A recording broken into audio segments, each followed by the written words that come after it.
Hello everyone, welcome to Scorched Toys at AnyMoon.com's review of Takatoku's 1/5700 scale block system SDF1 toy.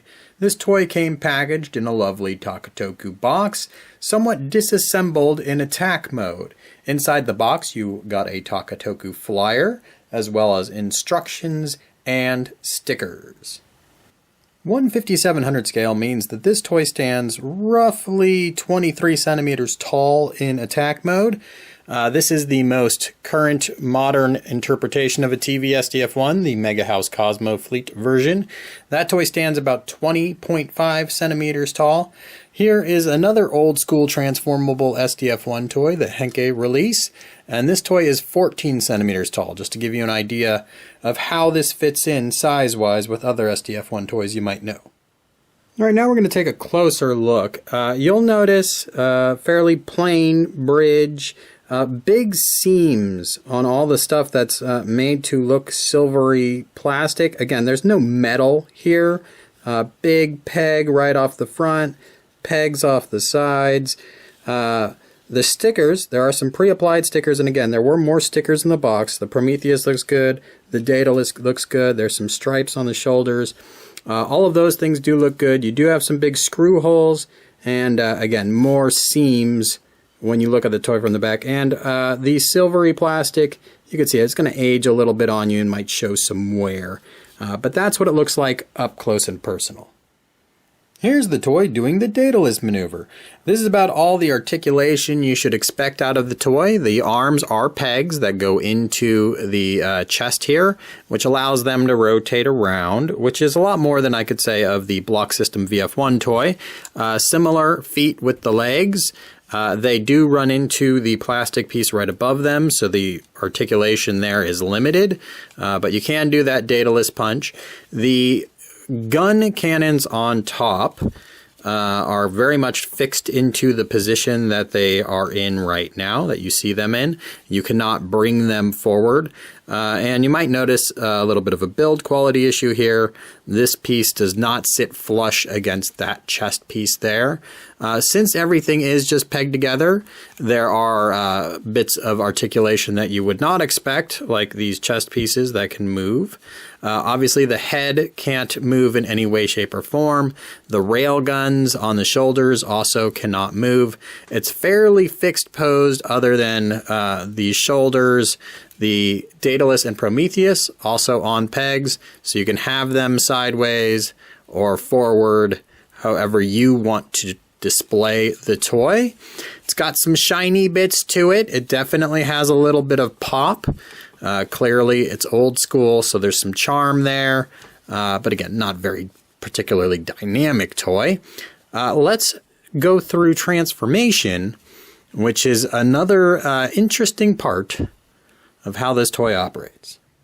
Okay, really quickly before I transform it, for those of you who think outside the box, you can kind of approximate the gun's firing by using those rotating chest pieces. So we can bring these down, and we can get kind of a sort of angle there. We can keep going with it. Obviously now the chest is pointing down, but this does look kind of like the gun firing pose. So there is a workaround if you're not too worried about those chest pieces pointing in the wrong direction. So there you go. All right, let's move on and transform it now. Transformation is really disassembly and reassembly. So I've got the toy turned around here, but I'm just going to go ahead and pull off the arms. And then I'm going to pull off the guns from the top of the shoulders. And then I'm going to pull off these connector bits.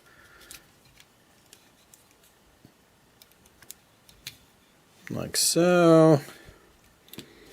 Now I can remove the chest pieces and the head. Ugh. That one has a little rubber grabber inside of it. Now we can go ahead and bring off each leg, and now we have reduced the SDF1 toy to its core components, and now we can reassemble it in cruiser mode. Cruiser mode transformation is pretty simple. You're going to start with the core of the craft. You could go numerous different ways with this, but I am going to go ahead and I'll put my legs on first.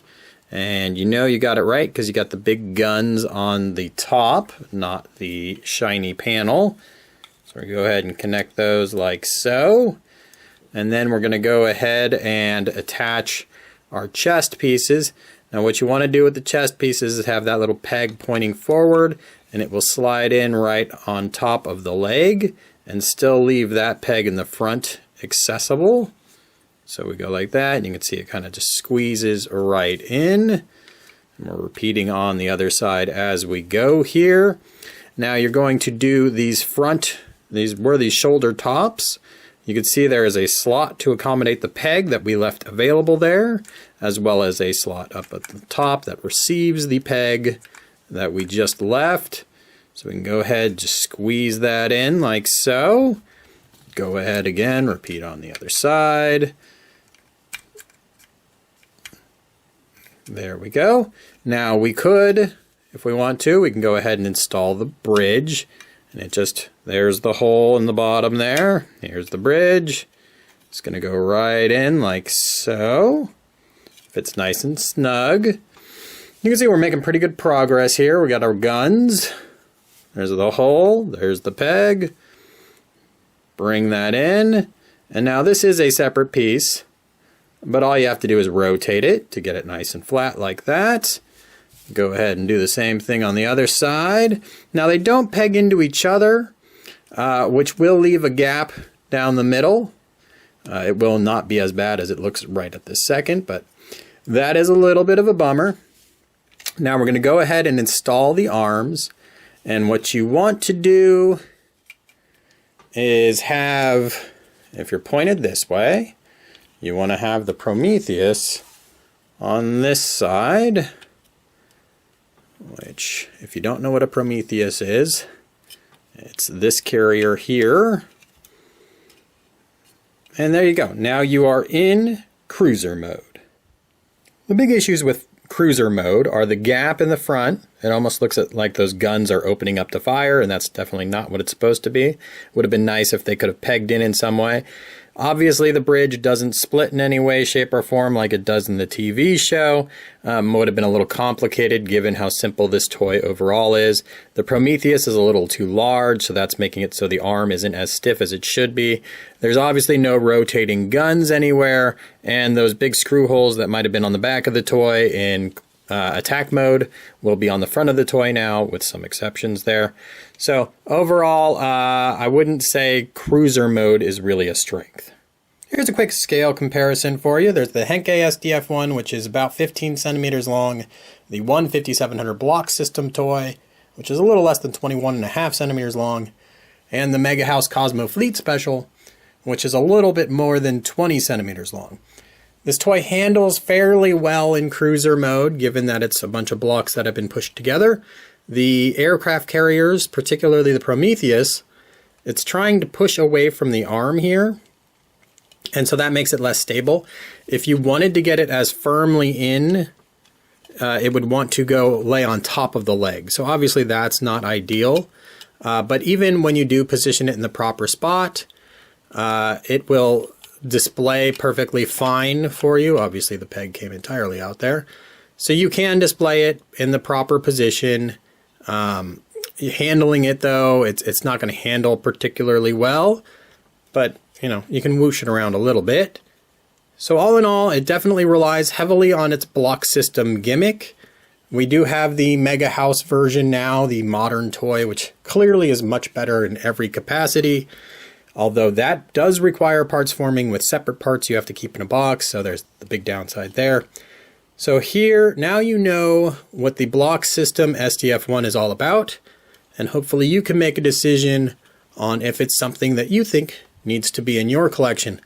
Obviously, it's not the best SDF1 toy in the world, but now you are armed with the knowledge of exactly what it is.